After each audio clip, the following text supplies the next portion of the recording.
Honourable member for Yarmouth. Thank you, Mr. Speaker. Mr. Speaker, last week in question period, when asked about the finances around the decision to cut investment in the Yarmouth to New England ferry, the Minister of Economic and Rural Development and Tourism said, and I quote, "We were the only game in town. I wrote to the U.S. government, to the federal government. To the best of my knowledge, there was only one game in town, and that was the provincial government." I'm just wondering, Mr. Speaker, if the minister can answer this question. Was the decision to cut the ferry for 2010 based on the fact that the financial burden was falling solely on the province's shoulders? And I'll table those comments. Thank you. The Honourable Minister of Economic and Rural Development and Tourism. Thank you, Mr. Speaker. And Mr. Speaker, through you to the member opposite, the decision to cut the ferry, and again,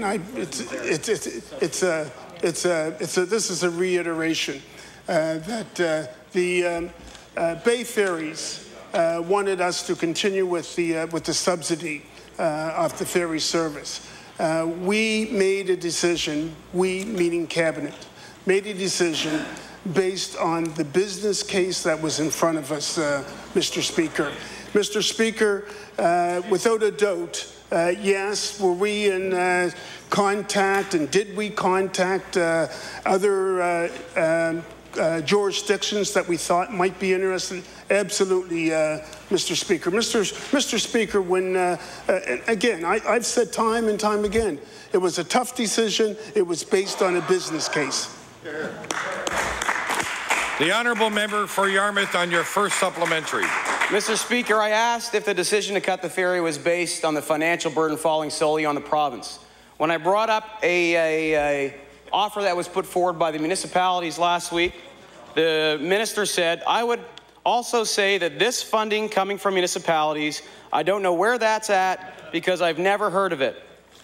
That's interesting, Mr. Speaker, because I have a letter here dated March 9th, 2010, addressed to the Mayor of Yarmouth, the Wardens of Argyll, Yarmouth and Clare, that states, "I appreciate the municipal offer to provide financial support for the 2010 CAT ferry service.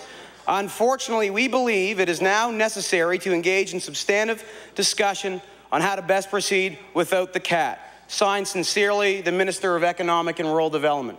Will the minister admit to this House today that the financial situation in its entirety was not considered when they made the decision to cut funding to the CAT ferry?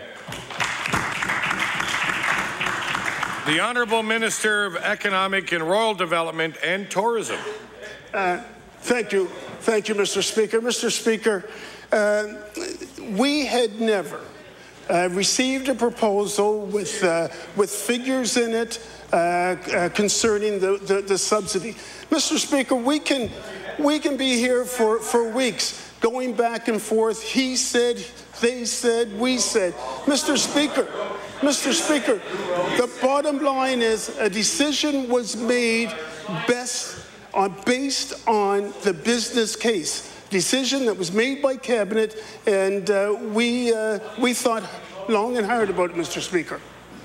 The Honourable Member for Yarmouth on your final supplementary. It's disappointing that the minister resorts to rhetoric instead of the facts. Because if you look at the facts, it's now clear the financial situation wasn't totally considered by the province. They didn't consider the economic implications of that decision.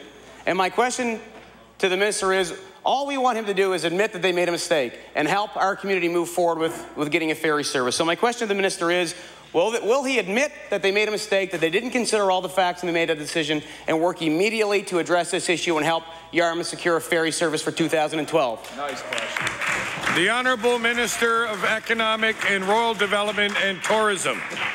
Thank you, Mr. Speaker. Mr. Speaker, all the facts were considered. And Mr. Speaker, we've proven in the last 21 months that we are willing to work with Southwest Nova to improve Southwest Nova Scotia, the business, tourism in that jurisdiction, Mr. Speaker. Mr. Speaker, we will stand on our record when it comes to investment in Southwest Nova Scotia. Mr. Speaker, Southwest Nova Scotia has to be a destination point. And look, I was criticized the other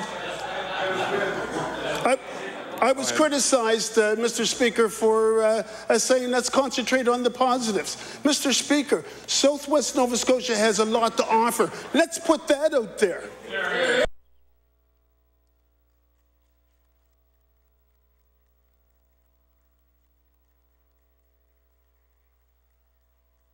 Honourable member for Yarmouth.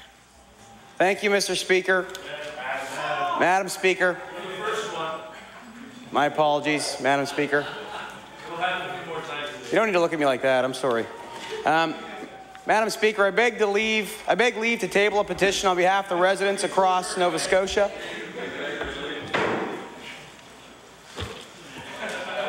Madam Speaker, can you help me out here with these rowdies?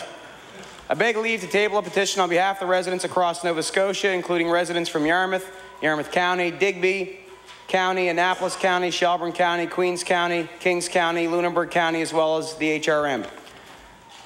Madam Speaker, the operative clause of the petition reads, "We, the undersigned, urge the NDP provincial government to work with other levels of government and allocate sufficient funds to restore the Yarmouth ferry link with New England, as such a link is vital to the economy of Yarmouth and the entire province."